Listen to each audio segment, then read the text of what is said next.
In this video, we are going to go over the pricing structures you can use to grow a B2B lead generation agency to $10,000 a month in recurring revenue. If you're new to the channel, my name is Michael Gardiner, and for almost a decade, I've been growing agencies. Now, most recently, I've grown DFY Meetings, a B2B lead gen agency, to over $1 million in sales. Along that journey, I've tried many different pricing options, and today I'm going to break them down so you have the pros and the cons to make a decision on which is best for you to reach that 10K a month mark. Now let's go ahead and jump into a document where I have some notes and let's go through it. Now to recap, I want to focus today on pricing structures. Maybe for the next video, we go over how to get clients for B2B lead gen agencies or how to actually create a specific offer. So if you want to see either one of these, go ahead and leave it in the comments. Now, to start off here, there are a lot of services you can offer around B2B lead generation. The first category would be managed services. This is where you are fully managing for a client. Now, B2B lead gen is very broad. There's cold email. This is what I do. There's LinkedIn, cold calling, social DMs, even ads. B2B lead gen essentially just means you're getting leads for a company that is B2B. That's all it means. And beyond managed services, you have things like deliverability or technical support. Maybe for LinkedIn, this is helping people scale by setting up accounts. Or for cold email, it's deliverability. For social DMs, it's maybe setting up new accounts for more scale and messaging. You could be setting someone up system or training a team or consulting on existing campaigns. So there's a lot of different services you can do around B2B lead generation. But for this video, I'm going to focus on managed services and specifically cold email. That's what I've built my business to over $1 million on, and it's what I'm most knowledgeable on, and I'm going to share that with you. Also, if you come from my existing videos, that's what I talk about mainly, so that's probably why you're here. Now, for managed cold email services, you have a few core options on pricing. You have commission, you have pay-per-lead, pay-per-call, retainer, and combinations. Let's go through some of the pros and downsides of each, and I'll also explain what they are. Now, the first option we have here is commission. Commission is going to be when we're doing outreach for somebody, and we are only paid when they get a client, and we make a percentage of that. This is by far the easiest ways to close clients because there's pretty much no downside for the business owner and no risk. But on our hand, we need it to be someone we really trust. I would only ever consider doing this for a close friend, family member, or just someone that I have a very close personal connection to where I know they won't rip me off, and I also know they really know what they're doing. I would never in a million years do this for a beginner business, or even intermediate. I would personally only consider this for a company that's been doing millions of dollars consistently for a long time. However, it can be a great place to get started, and there is a lot of money to make with the right partners. So I'm not going to dismiss it as a pricing option. I'm just going to say it's probably not the right place to start if you don't have any existing connections in the business world. Now, next up we have pay-per-lead. And I want to distinguish the difference between pay-per-lead and pay-per-call. Pay-per-lead is when somebody pays you upon getting a positive response. You are not doing the appointment setting or meeting scheduling. A lead is someone saying, hey, tell me more, I'm interested. That is a lead. So it's going to be valued a bit less than a call. Now, generally very small businesses don't like paying for pay-per-lead because they don't have the skills, ability, or capacity to do very good appointment setting. Where a larger company with multiple SDRs, BDRs, and an established sales team normally likes pay-per-lead because it ends up being cheaper for them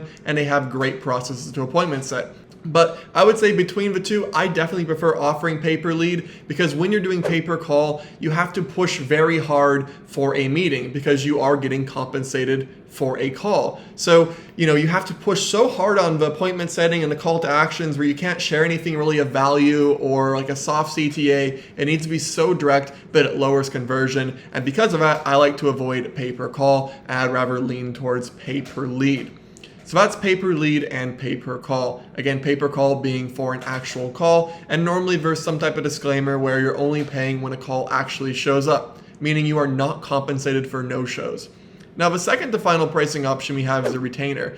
Retainer is pretty basic. Somebody is paying you a fixed amount of money for a fixed set of deliverables. Your deliverables will normally include how many scripts, how many campaigns, how many lead lists, sending volume, and what you're managing. Normally, you have an all-inclusive fee, meaning you're paying for all the technology such as domains, emails, and tools, but this obviously depends. And the final one is combinations. I really like combinations.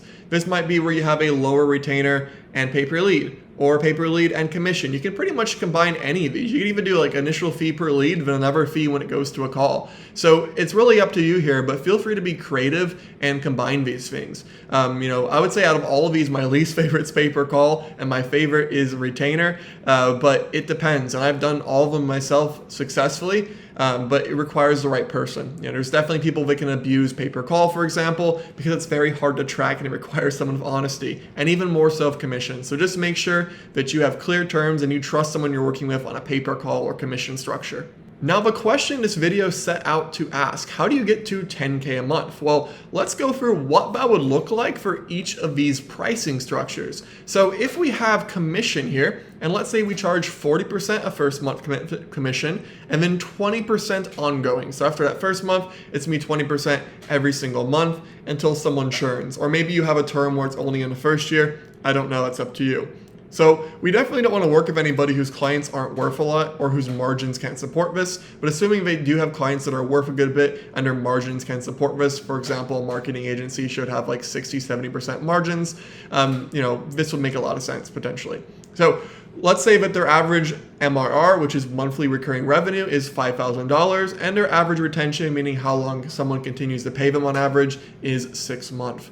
That means that your first month value on your commission of 40% would be $2,000, and your ongoing monthly value, which is 20%, would be $1,000. So your total value, your LTV, lifetime value, of your client's client commission would be $7,000 over 6 months. So to get $10,000 a month in lifetime value terms, not like actually in 1 month, you would need your client to close 2 clients per month.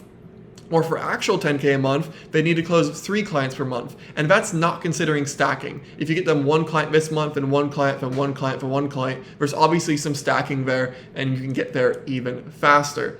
Now, second here we have pay per call. Pay per call, I'd recommend being at around $300 per call, but you should vary this pricing depending on how hard your targeting is. If we're going after tiny small businesses compared to Fortune 500 CMOs, there is a huge gap in difficulty. You're going from reaching out to 100 people and getting a call potentially to reaching out to 1,000. So make sure you're considering this. But for all intents and purposes here, let's say $300 per call, it's a medium difficulty target. Let's say your average customer can get 10 calls per month, which could be more, could be less. So your average customer is worth around $3,000 a month. So we would need 4 customers to be over 10K a month, 3, 9, 4, 12K.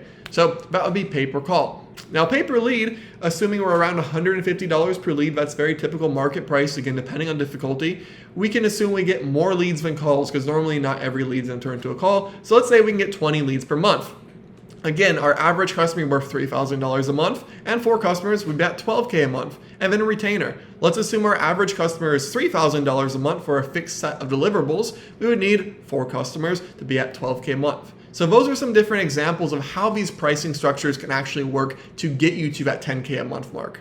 Now, I'm going to keep this as a shorter video as I really just want to go over the different types of offers and also pricing structures to get you thinking about B2B lead gen. But if you do want to go more in depth on how do you create an offer, how do you get clients, leave it in the comments and I'll consider making it for a future video. And if you do want one-on-one help copying the systems and strategies I've used to grow my B2B lead gen agency to over $1 million in sales, you can book a call at growb2b.io. There will be a link in the description. Thanks for watching and I will see you in the next one.